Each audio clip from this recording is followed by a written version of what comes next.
Maya Kowalski had perfected the art of sleeping with her eyes open. Not intentionally, mind you. It was more of a survival mechanism developed after 3 years of scheduling 8 a.m. classes, because they were the only ones that fit around her part-time job at the campus and coffee shop. Which ironically never helped her stay awake because she spent most shifts making drinks for other students instead of drinking them herself. Professor Hendricks droned on about xenobiology classification systems while Maya's head performed that subtle bobbing motion that every college student recognizes. Her textbook lay open to page 47, decorated with a small puddle of drool, and what appeared to be yesterday's highlighter marks that spelled out "Help me" in fluorescent yellow. "Miss Kowalski," Professor Hendricks called out, his enthusiasm for alien taxonomy completely undaunted by his audience of half-dead undergraduates. "Perhaps you could enlighten us about the metabolic requirements of silicon-based life forms?" Maya's head snapped up, leaving a brief indent on her cheek from the textbook spine. They need silicon? And metabolism?" She blinked owlishly at the professor, who sighed the way teachers do when they realize tenure means they're stuck with students like this for the next 30 years. "Perhaps you should consider switching to a major that requires less consciousness," he muttered, turning back to his holographic displays of various alien anatomies. Meanwhile, approximately 47 light-years away, the Galactic Apex Council was having what could generously be called a heated discussion, and more accurately described as barely controlled panic. "The humans have remained silent for too long," announced Vex-Tar the Conqueror, whose name was considerably more intimidating than his actual appearance. Standing roughly 4 feet tall with tentacles that quivered when he was nervous, which was constantly. Vex-Tar had earned his title by conquering exactly one uninhabited asteroid. But he'd been dining out on that victory for 3 decades. "Our intelligence indicates they possess a weapon of unprecedented psychological warfare capabilities," continued another council member, whose own intelligence could charitably be described as limited. "Complete analysis suggests this weapon has been strategically placed in their educational facilities." "A sleeper agent," whispered Vex-Tar dramatically, his tentacles doing that thing again. "Hidden in plain sight, gathering intelligence while appearing to be inactive." Back on Earth, Maya had resumed her textbook nap, this time managing to drool on a diagram of crystalline-based neural networks. Professor Hendricks watched her with the resigned expression of someone who'd given up hope that Maya would ever pass his class, let alone contribute anything meaningful to the field of xenobiology. If only he knew that Maya's apparent disinterest in alien life forms was about to become humanity's greatest diplomatic asset. Or disaster. Really, it could go either way. The Apex had spent months analyzing human communication patterns, technological capabilities, and social structures. They'd concluded that humans were either brilliant strategists playing a long game, or completely insane. Given that both options seemed equally dangerous, they decided to approach with what they considered appropriate caution. "We must make contact," declared Vex-Tar, trying to sound decisive while his tentacles betrayed his uncertainty by tying themselves in knots. "We must assess this weapon before it becomes fully operational." Maya shifted in her sleep, mumbling something about needing more coffee, but completely unaware that her academic failures had just triggered what would become the shortest diplomatic crisis in galactic history. Professor Hendricks marked another absence next to her name, shook his head, and continued his lecture to an audience of sleeping students and one very alert janitor who'd become genuinely interested in xenobiology over the past semester. Neither of them noticed the unusual atmospheric disturbances beginning to form in the upper atmosphere, or the fact that Maya's phone had just received 17 missed calls from numbers that definitely weren't in her contacts list. The first sign that Maya's Tuesday was going to be weird came when she woke up to find her dorm room surrounded by what appeared to be a small military parade. The second sign was that she'd overslept her alarm by 3 hours and was still wearing yesterday's pizza-stained pajamas with the holes in unfortunate places. "Miss Kowalski?" Captain Torres knocked on her door with the kind of polite persistence that suggested he wasn't going away anytime soon. "We need you to come with us. There's been a situation." Maya opened the door, still clutching a slice of cold pepperoni pizza from last night's dinner, breakfast, whatever meal. Her hair looked like she'd been struck by lightning, and her pajama pants featured cartoon cats wearing sunglasses with the words "I'm not a morning person" printed across the butt. "Is this about my student loans?" she asked hopefully. "Because I'm pretty sure I filled out the deferment forms correctly this time." Captain Torres, a man who'd maintained his composure 3 alien invasion scares and 1 actual invasion that turned out to be a weather balloon, then found himself momentarily speechless. This was humanity's secret weapon? "Maya, we need you to attend a diplomatic ceremony. Representatives from the Galactic Apex Council have requested to meet with Earth's special assets." Maya blinked slowly, processing this information at the speed of continental drift. "Do I get extra credit for this? Because my xenobiology grade really needs help." 20 minutes later, Maya stood in the hastily constructed diplomatic chamber, still in her pajamas because nobody had thought to mention dress codes.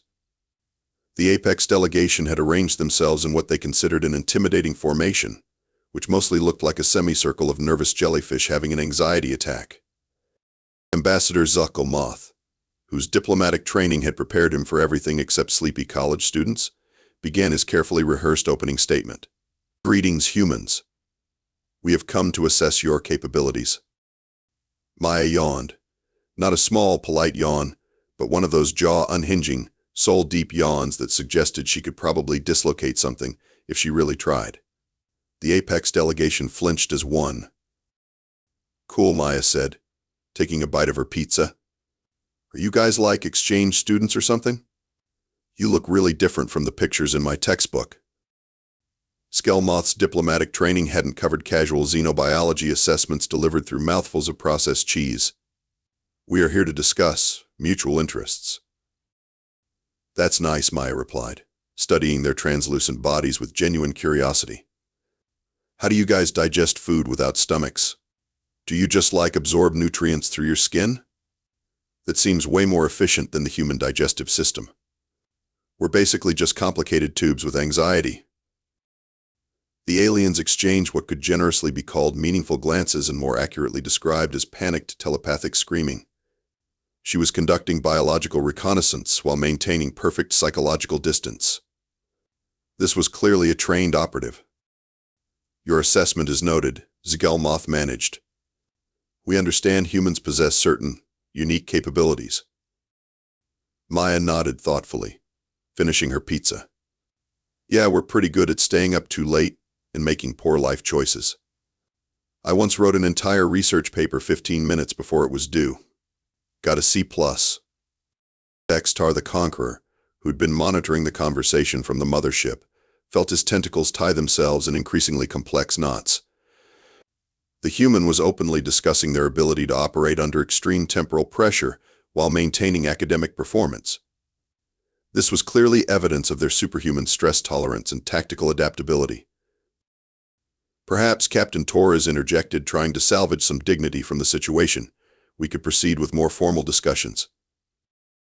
Maya looked around the room, finally noticing the cameras, recording equipment, and general air of importance that suggested this wasn't actually about extra credit. "Wait," she said slowly. "Is this like an actual thing? Are you guys really aliens?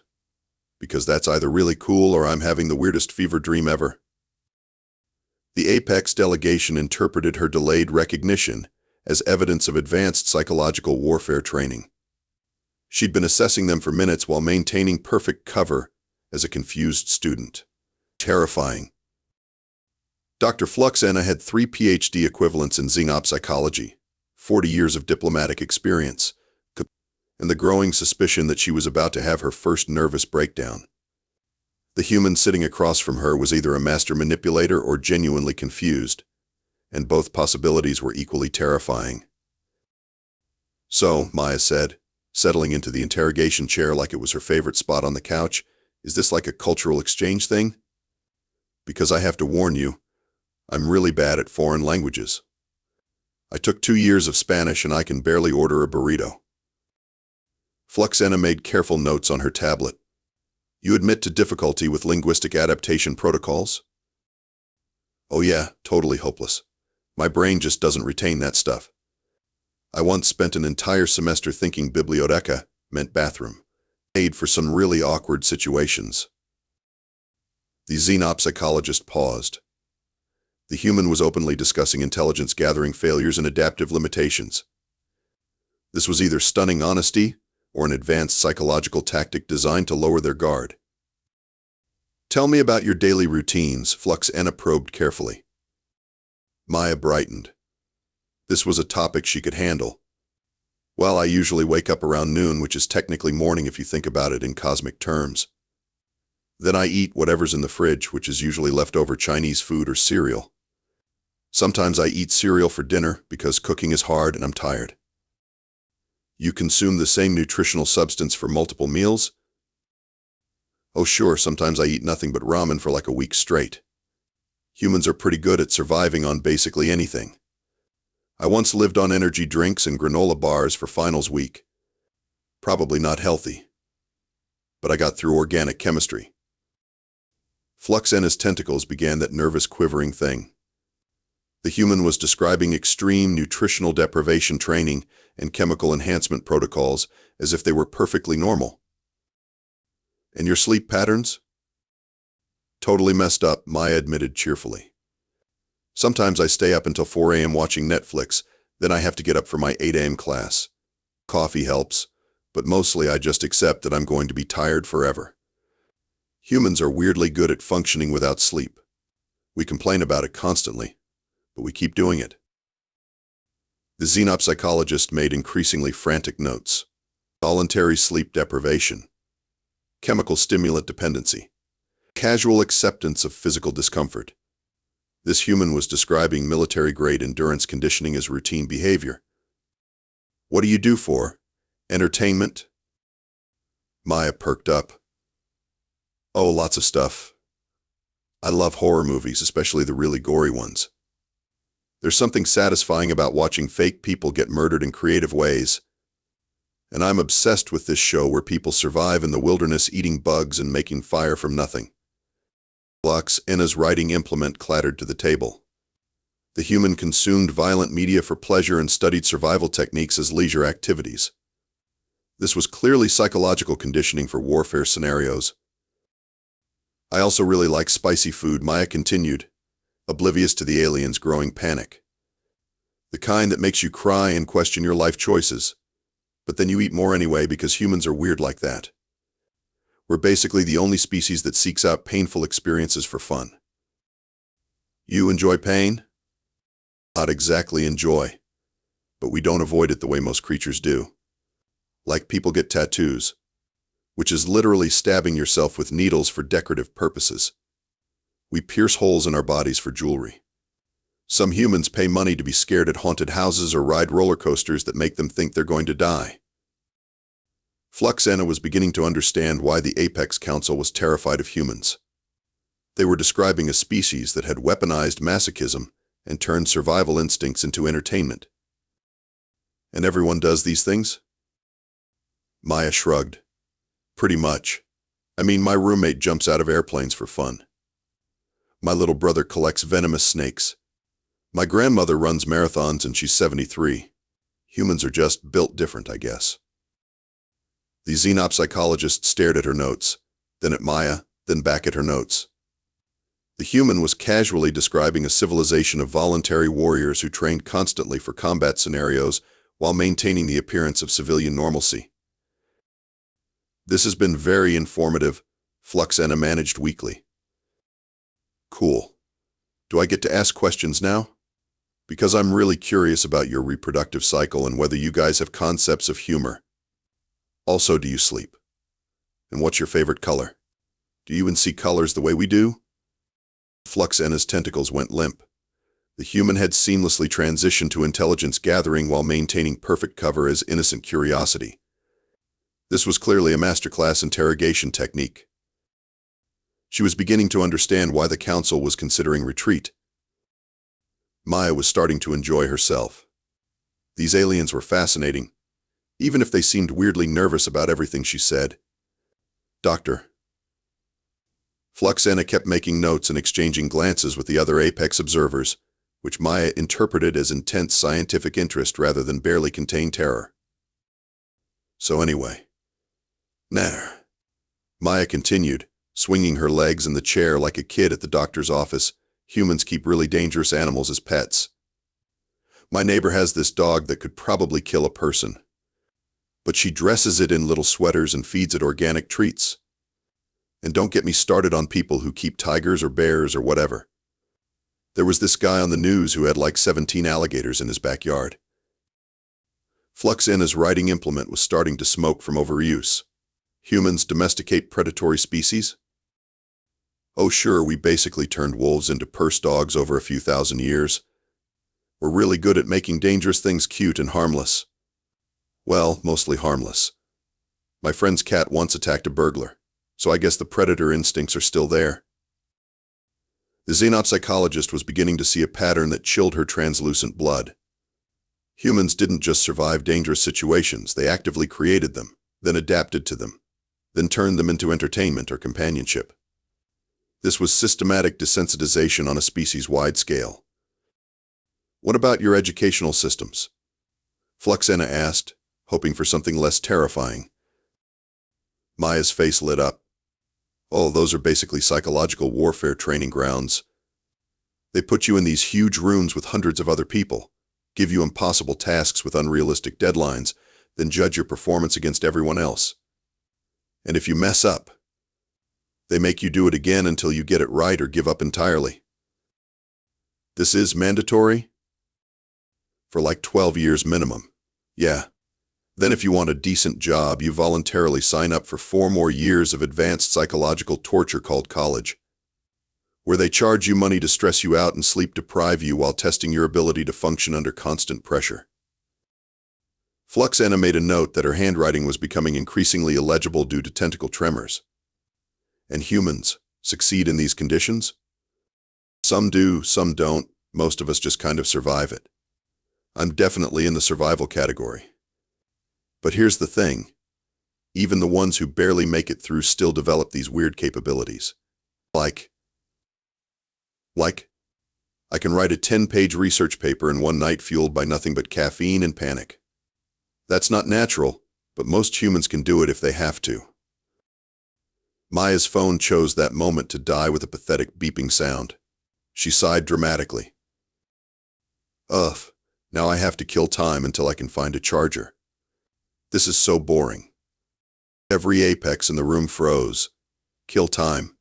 The human had just casually mentioned temporal assassination as if it were a minor inconvenience. You can manipulate temporal flow? Fluxena whispered. What? No, it's just an expression. Kill time means like waste time or make time pass faster by doing something. Although I guess humans are pretty good at time management when we want to be. I can make 8 hours feel like 20 minutes if I'm binge watching something. Or make 20 minutes feel like 8 hours if I'm sitting in my statistics class. The xenopsychologist was frantically scribbling notes that mostly consisted of question marks and what appeared to be small drawings of panic-stricken faces. Humans can alter their perception of temporal progression through mental discipline. I mean, sort of? Like when you're having fun, time flies, but when you're bored or waiting for something, time crawls. Everyone experiences that. It's basic psychology, right? Maya paused, noticing the alien's increasingly agitated behavior. Are you guys okay? You seem really stressed about this stuff. Do you want me to explain how humans deal with stress? Because we have some great techniques. Please, Fluxena managed weakly, though she wasn't sure she wanted to know. Well, some people exercise until they're exhausted, which releases chemicals that make you feel better. Others listen to really loud music or scream into pillows. My personal favorite is what I call productive procrastination, where you avoid doing one thing by doing something else that also needs to be done. It's like tricking your brain into being useful. Maya stretched, completely oblivious to the fact that she'd just described advanced stress inoculation and psychological manipulation techniques. Oh, and we're really good at adapting to basically anything. Put humans in the desert, we figure out how to survive. Put us in the Arctic, we build igloos and hunt seals. Put us in space, we bring snacks and make jokes about the terrible food. She yawned again, that same jaw-dislocating yawn that had started this whole mess. Honestly, humans are pretty resilient. We complain a lot, but we keep going anyway. It's like our species' motto should be, well, this sucks, but whatever. Let's see what happens. Fluxena stared at her notes, which now resembled the frantic scribblings of someone having a complete mental breakdown. Which, to be fair, she was. The human had just described a species-wide philosophy of adaptive nihilism combined with aggressive problem-solving and casual acceptance of extreme environmental challenges. And she'd done it while yawning. By this point, Vextar the Conqueror had chewed through 3 stress relief tentacle toys and was working on a 4th. The reports from the interrogation chamber were getting worse with each transmission. The human weapon was revealing capabilities that defied everything the Apex thought they knew about biological limitations. "She must be toying with us," he muttered to his aide, whose own tentacles had gone completely rigid with stress. No species casually admits to this level of psychological warfare training. Back in the chamber, Maya had moved on to discussing human social customs, completely unaware that she was providing what the Apex considered a detailed breakdown of advanced infiltration tactics. "So, like, humans are really good at pretending to be something they're not," she explained helpfully. "We call it acting, but really it's just systematic lying for entertainment purposes. Some people are so good at it they win awards and make millions of dollars." Fluxena's note-taking had devolved into abstract scribbles that looked like tentacled stick figures screaming. "You reward deception?" "Oh, totally. We love it when people lie to us convincingly. Movies, TV shows, books, theater, it's all just elaborate lies that we pay to experience. And the better the lie, the more we enjoy it." Maya grinned. "Humans are weird about truth. We want it, but we also want to escape from it constantly." "This is normal behavior?" "Super normal. Like my little sister wants to be an actress, which means she's literally training to become a professional liar. My parents are totally supportive. They bought her classes in emotional manipulation and vocal projection." The xenopsychologist was beginning to suspect that her education had not prepared her for this level of psychological complexity. The human was describing a civilization built on systematic deception training and presenting it as wholesome family entertainment. "You mentioned earlier that humans adapt to any environment," Fluxena said weakly. "Could you elaborate?" Maya's eyes lit up. This was clearly her favorite topic. "Oh man, humans live everywhere. Deserts, mountains, Arctic tundra, tropical rainforests. We even have people living underwater in submarines and in space on stations. We're like the ultimate invasive species, but in a good way." She gestured enthusiastically, nearly knocking over a glass of water. "And the crazy thing is, we don't just survive in these places, we thrive. We turn hostile environments into homes, then we get bored and look for new hostile environments to colonize. It's like we're addicted to challenges." Vextar's voice crackled through the communication system. "Ask her about their expansion plans." "The human wants to know about your species' territorial ambitions," Fluxena translated carefully. Maya shrugged. "I mean, humans have always been explorers. We've covered pretty much every corner of Earth, and now we're looking at Mars, Europa, Titan. Basically anywhere we can potentially not die immediately. Give us a few hundred years and we'll probably have people living in black holes just to see if it's possible." She paused thoughtfully. "Actually, that's kind of our thing, isn't it? Humans see something that should kill us and think, I bet I could live there if I tried hard enough. It's either really inspiring or completely insane." "Por qué no los dos?" muttered Captain Torres, who'd been quietly having his own existential crisis in the corner. "Exactly." Maya pointed at him. "See, that's Spanish for why not both, which is basically the human philosophy in 3 words. Should we do this potentially dangerous thing? Why not both dangerous and beneficial?" Fluxena's tentacles had begun making small whimpering sounds. "You actively seek out dangerous situations for entertainment?" "Oh, sure. Extreme sports, horror movies, spicy food challenges, dating apps. There's tons of ways humans voluntarily put themselves in stressful or dangerous situations.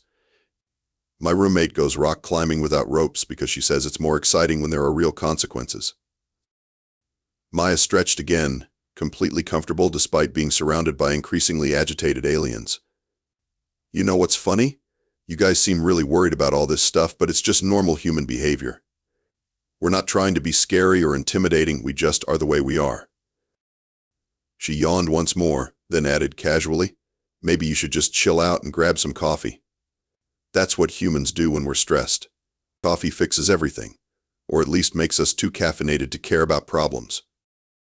Vextar's tentacles finally snapped the stress toy completely in half.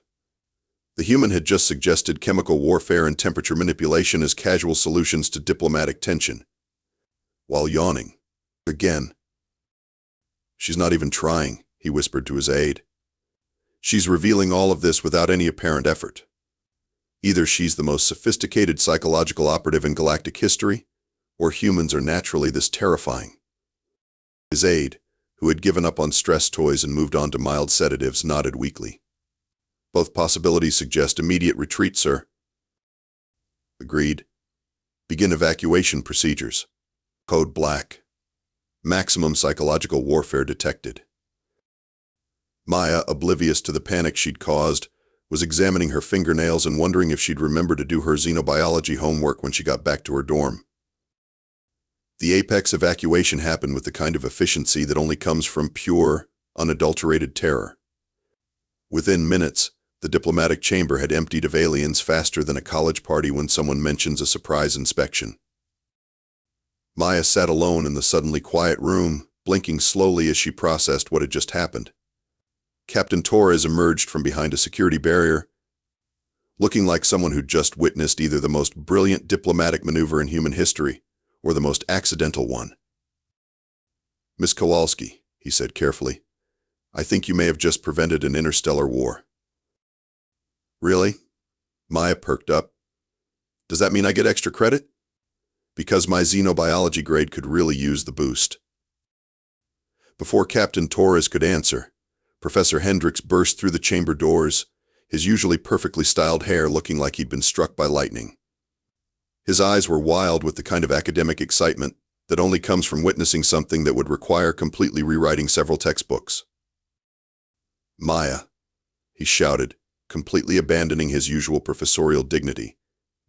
You magnificent, brilliant, absolutely incomprehensible student. How did you know? Know what? Maya asked, genuinely confused. I just answered their questions. They seemed really interested in basic human stuff. Professor Hendricks grabbed her by the shoulders, his eyes gleaming with the fervor of someone who'd just realized his worst student was actually a secret genius. Basic human stuff. You systematically deconstructed their entire psychological framework. You identified their fear-based decision-making patterns. You demonstrated advanced xenopsychological warfare techniques. Maya stared at him. I talked about eating cereal for dinner and watching Netflix. Exactly. Brilliant misdirection. You presented our adaptive capabilities as casual lifestyle choices while simultaneously demonstrating our species' incredible resilience and strategic thinking. Captain Torres cleared his throat. Sir, I think Miss Kowalski might have been accidentally effective.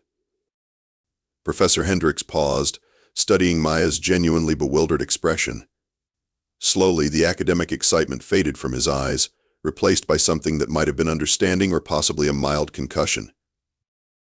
You have no idea what just happened, do you? He asked quietly. Maya shook her head. Not really. Did I do something wrong? Are the aliens mad at me? Mad? Captain Torres laughed, a sound somewhere between hysteria and amazement. They evacuated their entire fleet. Current reports suggest they've retreated to the far side of the galaxy and declared humans a Class X psychological warfare species. Is that good or bad? Well, Professor Hendricks said, sinking into a chair, it means they're too scared to invade us, but also too scared to trade with us, or include us in any galactic councils. You've essentially made humanity the weird neighbors that everyone crosses the street to avoid. Maya considered this information with the same thoughtful expression she usually reserved for deciding what to have for lunch. So no alien invasion, but also no cool space technology? That's a remarkably accurate summary, yes, And I get extra credit for this? Professor Hendricks looked at Captain Torres, who shrugged in a way that suggested the entire military was ready to give Maya whatever she wanted as long as she promised never to accidentally diplomacy again.